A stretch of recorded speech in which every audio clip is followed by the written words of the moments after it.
The crash of shattering glass jolted me from my fitful sleep. I bolted upright, heart pounding, as Martha's shrill voice pierced the air. "Alex! Come quick! I've broken my favorite vase." I groaned, rubbing my eyes as I glanced at the clock. 3:17 a.m. This was the third time this week my mother-in-law had woken us in the middle of the night. I turned to Alex, expecting to see him stirring, but he was already out of bed, rushing to his mother's aid. "It's okay, Mom." I heard him soothe from down the hall. "We'll get you a new one tomorrow." I sighed, knowing full well who'd be footing the bill for that replacement. As I swung my legs over the side of the bed, my daughter Emily appeared in the doorway, her face etched with worry. "Is everything all right, Mom?" she asked, her voice small and uncertain. I forced a smile. "Everything's fine, sweetie. Grandma just had a little accident. Go back to bed." Emily hesitated, then nodded and retreated to her room. I followed her out, determined to assess the damage. As I approached Martha's room, which used to be our guest room, I overheard her conversation with Alex. "Oh, darling, it was such a beautiful piece. Imported from Italy, you know. I simply must have another one just like it." "Of course, Mom," Alex replied, his tone placating. "We'll go shopping first thing in the morning." I stepped into view, arms crossed. "Alex, can I talk to you for a moment?" He looked up, startled, as if he'd forgotten I existed. "Becky, honey, can't it wait until morning? Mom's upset." "It's important," I insisted, my jaw clenched. Alex sighed, patting his mother's hand. "I'll be right back, Mom." We stepped into the hallway, and I wasted no time. "Alex, we can't afford to keep replacing everything she breaks. Do you know how much that vase cost?" He ran a hand through his hair, avoiding my gaze. I know. But what am I supposed to do? She's grieving, Becky. It's only been 6 months since Dad passed." "I understand that," I said, trying to keep my voice low. "But she's burning through our savings. The credit card bills are piling up, and Emily needs new clothes for school." Alex's face hardened. "My mother needs us right now. Emily can make do with what she has for a little longer." I felt my temper flare. "And what about what we need? What about our family?" "Mom is family," he snapped. "Alex?" Martha's voice drifted from the bedroom. "Is everything all right?" "Fine, Mom," he called back, then turned to me. "We'll discuss this later. Go back to bed." As he retreated to Martha's room, I stood there, seething. This wasn't the first time Alex had chosen his mother's comfort over our family's needs, and I had a sinking feeling it wouldn't be the last. I made my way to the kitchen, knowing sleep would elude me now. As I filled the kettle for tea, I noticed a stack of shopping bags in the corner, more of Martha's recent purchases. Curiosity got the better of me, and I peeked inside one of the bags. My breath caught as I pulled out a designer handbag, the price tag still attached. The cost was more than our monthly grocery budget. "What are you doing?" I whirled around to find Martha standing in the doorway, her eyes narrowed suspiciously. I was just tidying up," I lied, hastily shoving the bag back into place. She sniffed, clearly not believing me. "Well, since you're up, be a dear and make me some chamomile tea. This dreadful accident has left me quite shaken." I bit back a retort, forcing a smile. "Of course, Martha, coming right up." As I prepared her tea, my mind raced. How much longer could we go on like this? Something had to give, and soon. Little did I know this was just the beginning of a storm that would tear our family apart and force me to fight for everything I held dear. I stared at the credit card statement in disbelief, my hands shaking. The balance had nearly doubled since last month, and I knew exactly why. Martha's shopping sprees were spiraling out of control. "Alex, we need to talk," I called out, my voice strained. He sauntered into the kitchen, coffee mug in hand. "What's up, honey?" I thrust the statement at him. "This is what's up. Your mother's spending is out of control. We can't keep living like this." Alex's face hardened as he glanced at the paper. "Come on, Becky. It's not that bad. Mom's just trying to feel better after losing Dad." "Not that bad," I sputtered. "Alex, we're talking thousands of dollars here. On what? Designer clothes? Antiques? Things we don't need and can't afford."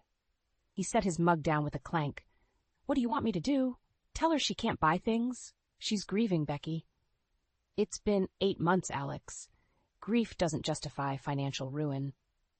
Just then, Martha breezed into the kitchen, decked out in what looked like a brand new "Good morning, dears. Alex, be a love and take me shopping today. I simply must have those new throw pillows I saw in the catalog." I watched in horror as Alex nodded without hesitation. Sure, Mom. We'll go after breakfast. Alex, I hissed, but he shot me a warning look. Martha turned to me, her smile sickeningly sweet. Oh, Becky, I almost forgot. I accidentally spilled some wine on that quilt your grandmother made. I'll need you to take it to the cleaners. My blood ran cold. That quilt was a family heirloom, irreplaceable. You what? It's just a quilt, dear, Martha said dismissively. No need to get upset. I bit my tongue so hard I tasted blood. Alex quickly intervened. Don't worry, Mom. We'll take care of it. As Martha sashayed out of the kitchen, I rounded on Alex. How can you let her treat our things, my family heirlooms, like this? He sighed, rubbing his temples. It was an accident, Becky. Let it go. Let it go? Like I'm supposed to let go of our savings? Our future? Emily's college fund? Alex's eyes flashed. That's enough. I won't have you talking about my mother like this. She's family, and we take care of family. What about our family? I shot back. What about Emily? She needs new clothes for school, but we can't afford them because your mother's buying $500 throw pillows. We'll figure it out, he said dismissively. Now, I need to get ready to take Mom shopping. As he walked away, I felt something inside me snap. I grabbed my phone and dialed my sister's number. Mackenzie? I need to talk. Can we meet for coffee? An hour later, I sat across from my sister in our favorite cafe, pouring out my frustrations. Mackenzie listened intently, her brow furrowed. Becky, this isn't healthy, for any of you. Have you considered counseling? I laughed bitterly. Alex won't hear of it. He thinks everything's fine. And what about you? She asked gently. What do you think? I stared into my coffee, fighting back tears.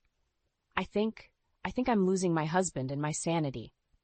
Mackenzie reached across the table, squeezing my hand. You need to stand up for yourself, Becky. For Emily, too. This can't go on. As if on cue, my phone buzzed with a text from Alex. Mom wants to redo the guest room, picking out furniture now. Don't wait up. I showed Mackenzie the message, my hands trembling with anger. Her eyes widened. The guest room? Isn't that where Emily's been sleeping since Martha moved in? I nodded, a lump forming in my throat. What am I going to do, Mac? How did it come to this? Mackenzie's gaze hardened with determination. You're going to fight, sis. It's time to take back control of your life, and I'll be right here to help you do it. As I left the cafe, a mix of fear and resolve churned in my stomach. I knew a storm was coming, and I had to be ready to weather it, for myself and for Emily. I stood in the doorway of Emily's room, my heart sinking as I watched her pack her belongings into cardboard boxes. The hurt in her eyes was palpable, and it tore at my soul. Mom, why do I have to move? Emily asked, her voice cracking. This is my room. I swallowed hard, trying to keep my composure. I know, sweetheart. I'm so sorry. Your father thinks it's best if Grandma has more space. Emily slammed a book into a box. More space? For what? Her stupid antiques? Before I could respond, Alex appeared behind me. What's going on here? I turned to face him, steeling myself. Emily's upset about moving rooms, and frankly, so am I. Alex's jaw tightened. We've been over this, Becky. Mom needs the extra space. For what? I challenged. Her endless shopping sprees? That's enough, Alex snapped. Emily, finish packing. You're moving to the basement today. Emily's eyes widened in disbelief. The basement? But it's cold and damp down there. I couldn't hold back any longer. Alex, this is ridiculous. You can't put our daughter in the basement. He grabbed my arm, pulling me into the hallway. I said that's enough. This isn't up for discussion. I yanked my arm free, fury building inside me. Like hell it isn't. This is our daughter we're talking about. Mom's comfort is important too, Alex insisted. More important than Emily's? I shot back. Our raised voices drew Martha from her room. She glided towards us, a look of feigned concern on her face. What's all this fuss about? Alex turned to his mother, his voice softening. It's nothing, Mom. We're just discussing Emily's room change. Martha's eyes lit up. Oh yes, I can't wait to start decorating. I'm thinking of a Parisian theme. It'll be simply divine. I couldn't believe what I was hearing. Martha, this is Emily's room. She's lived here her entire life. Martha waved her hand dismissively. She's young. She'll adapt. Now, Alex dear, I need you to take me shopping for new curtains. I watched in horror as Alex nodded, completely disregarding the pain he was causing his own daughter. Something inside me snapped. No, I said firmly. Alex and Martha turned to me, shocked. What did you say? Alex demanded. I said no, I repeated, my voice growing stronger. Emily is not moving to the basement. This is her room, and she's staying in it. Martha's face contorted with anger. How dare you speak to me like that in my own home? Your home, I laughed bitterly. This is our home. The home Alex and I built together. The home where we raised our daughter. Alex stepped between us. Becky, you're out of line. Apologize to my mother. I stared at him in disbelief. Apologize? For what? For standing up for our daughter? Emily appeared in the doorway, tears streaming down her face. Stop it! Just stop fighting! The sight of my daughter's distress fueled my resolve. I turned to Alex, my voice low and determined. This ends now. Either Martha goes or Emily and I do. A heavy silence fell over the hallway. Alex's face paled as he realized the gravity of the situation. Martha sputtered indignantly, but for once, she seemed at a loss for words. Emily moved to my side, gripping my hand tightly. I squeezed back, drawing strength from her presence. Alex looked between us and his mother, conflict etched across his face. Becky, you can't be serious. You wouldn't leave. I met his gaze steadily. Try me. As we stood there, the air thick with tension, I realized we had reached a turning point. There was no going back now. Whatever happened next would change our family forever. I took a deep breath, bracing myself for the storm that was about to break. So, Alex, I said, my voice barely above a whisper, what's it going to be? The tension in our house was suffocating. After my ultimatum, Alex had reluctantly agreed to let Emily keep her room, but the rift between us had only widened. Martha, for her part, had retreated into a sullen silence, punctuated by dramatic sighs and pointed glares in my direction. It was in this strained atmosphere that Alex announced his grand plan to fix everything. We're having a family dinner tonight, he declared over breakfast. Mom's idea. She wants to smooth things over. I eyed him skeptically. And how exactly is dinner supposed to fix this? Alex's smile was strained.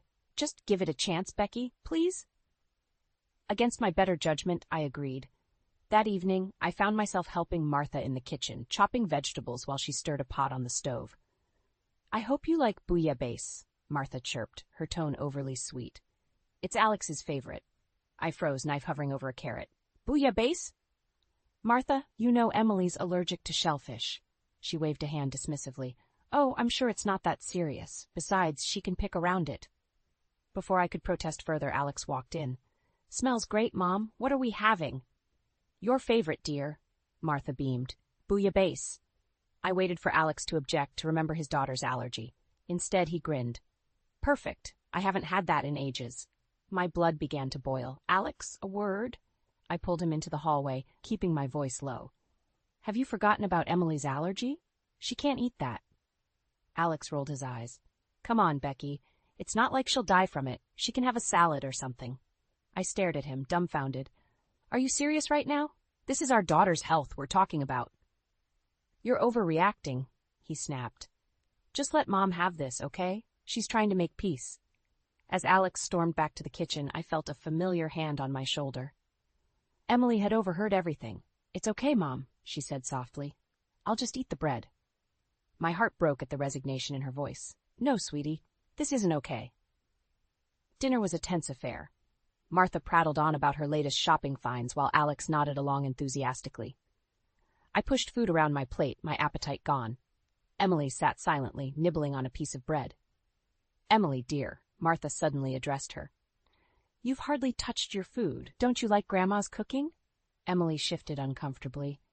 I can't eat it, Grandma. Remember? I'm allergic to shellfish. Martha's eyes narrowed. Don't be ridiculous. A little seafood never hurt anyone. You're just being picky.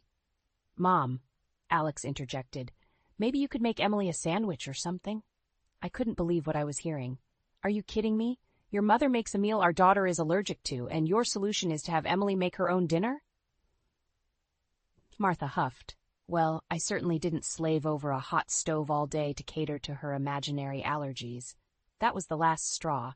Emily burst into tears and ran from the table. I stood up, my chair scraping loudly against the floor. Imaginary, I seethed. The last time Emily ate shellfish, she ended up in the hospital. But I guess that was just her imagination too, right? Alex stood as well, his face red with anger. That's enough, Becky. You're ruining dinner. I'm ruining dinner? I laughed bitterly. You two are unbelievable. Your own daughter's health means nothing to you. As I turned to go after Emily, Martha's voice stopped me cold. You know, Alex, I always said you married beneath you, and now look at the ungrateful brats you've raised. The room fell silent. I looked at Alex, waiting for him to defend us, to stand up to his mother at last, but he said nothing. In that moment, I knew. This wasn't just about tonight's dinner. This was about years of neglect, of choosing his mother over his family. And I was done. I met Alex's gaze, my voice steady. Pack your bags. Emily and I are leaving tonight. As I walked out of the dining room to comfort my daughter and plan our escape, I felt a strange mix of fear and exhilaration. Our lives were about to change dramatically, but for the first time in years, I felt like I could breathe again. I sat on Mackenzie's couch, clutching a mug of tea that had long since gone cold. Emily was asleep in the guest room, exhausted from crying. We'd been at my sister's house for 3 days now, and I still felt like I was in a daze. Becky, Mackenzie said gently, you need to decide what you're going to do next. I nodded, my eyes burning with unshed tears. I know. I never thought it would come to this. Mackenzie reached out and squeezed my hand. Alex has called you 12 times. Have you listened to any of his messages? I shook my head. I can't. Not yet. Every time I think about that dinner, about how he just sat there while Martha... My voice broke, and Mackenzie pulled me into a hug. I know, sis, I know. As I pulled away, wiping my eyes, my phone buzzed. Another message from Alex. This time, curiosity got the better of me, and I hit play. Becky, please, Alex's voice crackled through the speaker. Come home. We can work this out. Mom's agreed to move into an apartment nearby. Please just give us another chance. I looked at Mackenzie, my heart racing. He says Martha's moving out. My sister's eyes narrowed. And you believe that? The doubt in her voice mirrored my own. I sighed, deleting the message. No, I don't. Mackenzie nodded, then hesitated. Becky, there's something you need to see. She pulled out her laptop and opened a series of documents. As I scanned them, my blood ran cold. What is this? I whispered. Bank statements, Mackenzie replied. I had a friend look into your finances. Alex has been funneling money into a separate account for months, an account in Martha's name. The room spun as the implications hit me. All those times I'd questioned our dwindling savings, all the excuses Alex had made. He's been lying to me, I said, my voice hollow. All this time he's been... Stealing from you, Mackenzie finished. From Emily's college fund, from your retirement savings, everything. A wave of nausea washed over me. How much? Mackenzie's face was grim. Almost everything, Becky. If you don't act soon, there might not be anything left. I stood up abruptly, pacing the room. Anger, betrayal, and fear warred within me. What am I going to do? How can I protect Emily, our future? Mackenzie stood, placing her hands on my shoulders to still my frantic movement. You fight, Becky. You take control. Starting now. She guided me back to the couch and opened another document on her laptop. I've drafted divorce papers. All you have to do is sign. I stared at the screen, my heart pounding. This was it, the point of no return. If I do this, I said slowly, there's no going back. Mackenzie nodded. No, there isn't. But think about Emily. Think about yourself. You deserve better than this, Becky. Both of you do. As if on cue, Emily appeared in the doorway, her eyes red-rimmed but determined. Mom, what's going on? I looked at my daughter, seeing the strength and resilience that mirrored my own. In that moment, I knew what I had to do. Come here, sweetie, I said, patting the couch beside me. As Emily sat down, I took a deep breath. We need to talk about the future. Our future. Emily's eyes widened as she looked at the laptop screen. Are we? I nodded, feeling a strange sense of calm settle over me. Yes, honey. I'm filing for divorce. We're starting over. To my surprise, Emily's face broke into a relieved smile. Good, she said firmly. We don't need them, Mom. We'll be okay on our own. Tears pricked my eyes as I hugged my daughter close. Over her shoulder, I met Mackenzie's gaze and nodded. You're right, I said, reaching for the pen. We will be okay. As I signed my name on the divorce papers, I felt a weight lift from my shoulders. The road ahead would be hard, but for the first time in years, I felt hope. Hope for a future free from manipulation and betrayal. Hope for a life where Emily and I could thrive. I closed the laptop, my decision made. Mackenzie, can you call your lawyer friend? It's time to take back our lives. The lawyer's office felt suffocating as I sat across from Alex, the divorce papers between us like a chasm. Mackenzie squeezed my hand under the table, a silent reminder of her support. Emily waited outside, insisting on being here despite my reservations. "You can't be serious about this, Becky," Alex pleaded, his eyes darting between me and the papers. "We can work it out. I'll send Mom to a retirement community, please." I steeled myself against the familiar pull of his words. "It's too late for that, Alex. You've made your choice, time and time again." Our lawyer, Sarah, cleared her throat. "Mr. Drew, we've outlined the division of assets. Given the circumstances, Mrs. Sullivan is entitled to—" "Entitled?" Alex's face contorted with anger. "She's not entitled to anything. It's my money." I felt a surge of righteous fury. "Your money? The money you've been funneling to your mother? The money from our daughter's college fund?" Alex paled, caught off guard. "How did you?"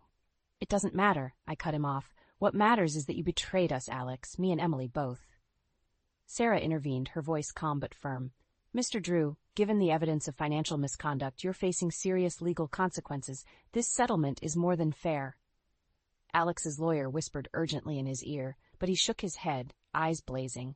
"I won't sign. You can't make me." "Then we'll see you in court," Sarah replied coolly. As we stood to leave, the door burst open. Martha stormed in, her face a mask of fury. "You ungrateful witch! How dare you try to ruin my son's life?" Mackenzie stepped between us, but Martha was undeterred. "After everything we've done for you, Alex, don't you dare sign those papers. She doesn't deserve a penny." I watched as Alex's resolve visibly strengthened under his mother's influence. Any hope of an amicable resolution evaporated. "Fine," I said, my voice steady despite the trembling in my hands. "We'll do this the hard way." As we left the office, Emily rushed to my side. "Mom, what happened?" I hugged her close, my heart breaking at the worry in her eyes. "It's okay, sweetie. We're going to be okay." But as we drove home, the reality of our situation crashed over me. A lengthy court battle would drain what little resources we had left. How would I provide for Emily? How could I fight Alex and Martha's combined resources? At home, I excused myself and retreated to the bathroom, finally allowing the tears to fall. The weight of everything, the betrayal, the uncertainty, the fear, threatened to crush me. A soft knock interrupted my breakdown. "Mom?" Emily's voice called. "Can I come in?" I quickly wiped my eyes and opened the door. Emily took one look at me and wrapped her arms around my waist. "We're going to make it," she said fiercely. "We don't need them. We have each other." Her words, so full of conviction, pierced through my despair. I hugged her back, marveling at her strength. "You're right," I whispered. "We do have each other." As we stood there, I felt a shift inside me. The fear and doubt receded, replaced by a steely determination. Alex and Martha had underestimated me for the last time. I gently pulled away from Emily, meeting her gaze. "Honey, I need you to be strong for a little while longer. Things might get tough, but I promise you, I'm going to fight for us with everything I have." Emily nodded, her jaw set in a determined line that mirrored my own. "I know, Mom, and I'll be right here with you." In that moment, looking at my brave, resilient daughter, I knew I had to win this battle, not just for myself, but for her future, for the life we deserved. I took a deep breath, squaring my shoulders. "Okay," I said, more to myself than to Emily. "Let's show them what we're made of." As we walked out of the bathroom together, I felt a newfound resolve coursing through me.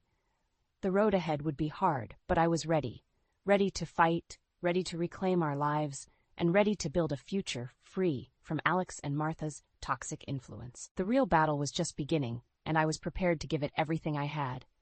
The moving truck rumbled to life outside our house. No, Alex's house now. I stood in the barren living room, surrounded by empty spaces where our life together once resided. Emily appeared at my side, her face a mix of determination and apprehension. "Is this really happening, Mom?" she asked, her voice barely above a whisper. I squeezed her hand. "Yes, sweetie, it's time." As if on cue, the front door burst open. Alex stormed in, his face contorted with rage. "What the hell do you think you're doing?" I steeled myself, meeting his gaze. "We're leaving, Alex, for good." His eyes darted around the room, taking in the bare walls and empty spaces. "You can't just take everything. This is my house." "Your house?" I laughed bitterly. "Everything I'm taking, I bought with my own money. Money you didn't manage to funnel into your mother's account. Alex's face paled. You don't understand. Mom needed.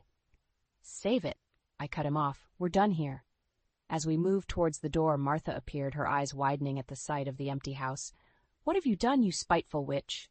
I felt Emily tense beside me, but I stood my ground. I'm taking back what's rightfully ours, Martha. You've taken enough from us. Martha's face twisted with fury. She lunged forward, grabbing a vase, one of the few items left, and hurled it at us. I pushed Emily out of the way, feeling the sting as shards of ceramic sliced my arm.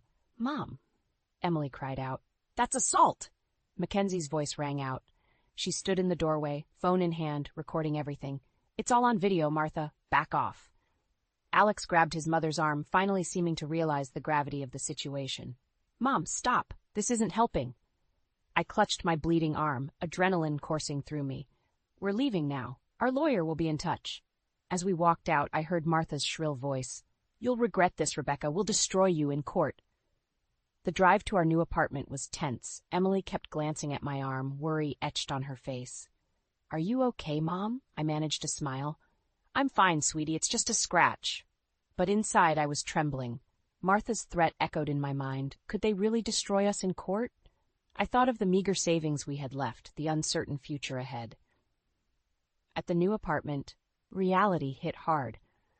Our furniture looked shabby in the harsh light of the empty rooms. Emily's face fell as she surveyed her tiny bedroom. It's cozy, she said, trying to sound upbeat. I felt a wave of guilt wash over me. I'm so sorry, Emily. I know this isn't what you're used to. She turned to me, her eyes fierce.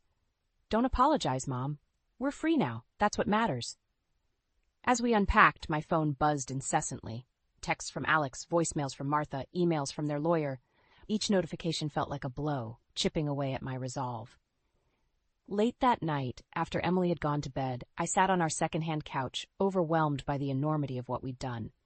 The apartment felt alien, a far cry from the home we'd left behind.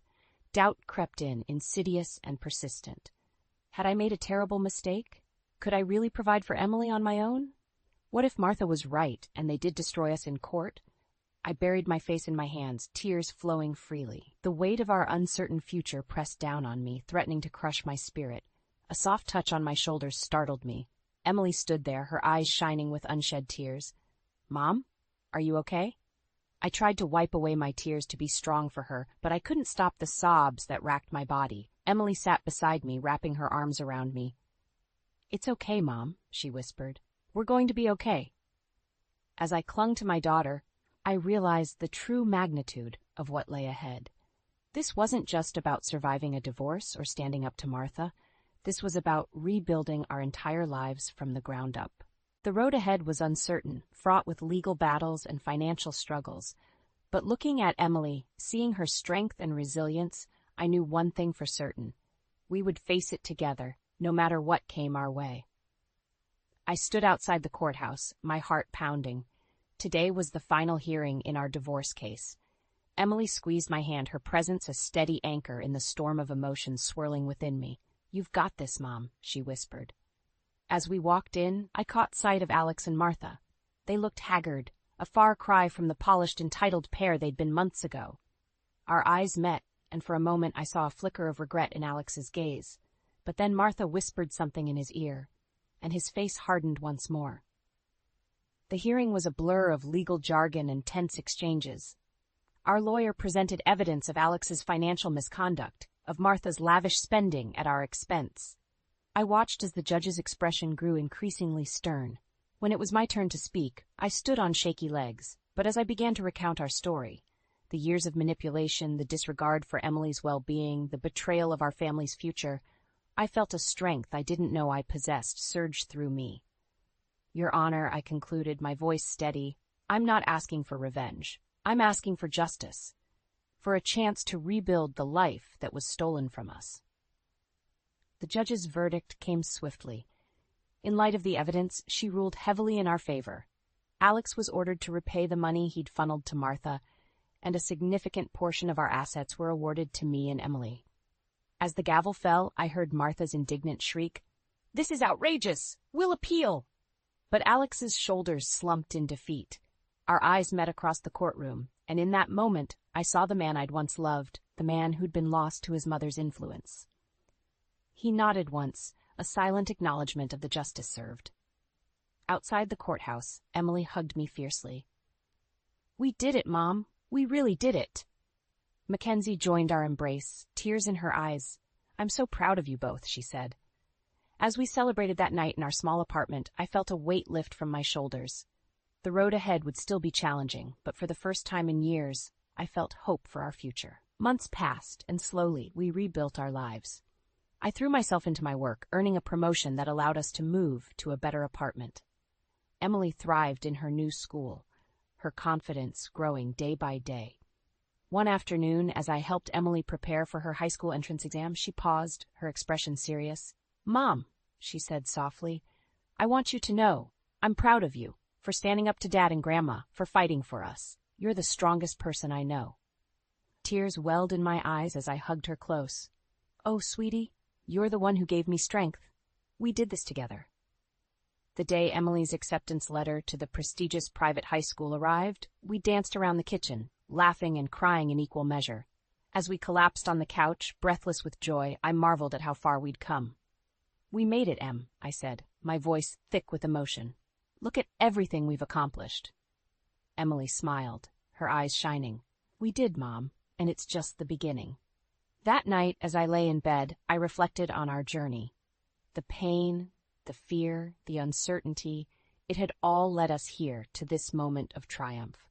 We'd faced down the storm and emerged stronger, our bond unbreakable.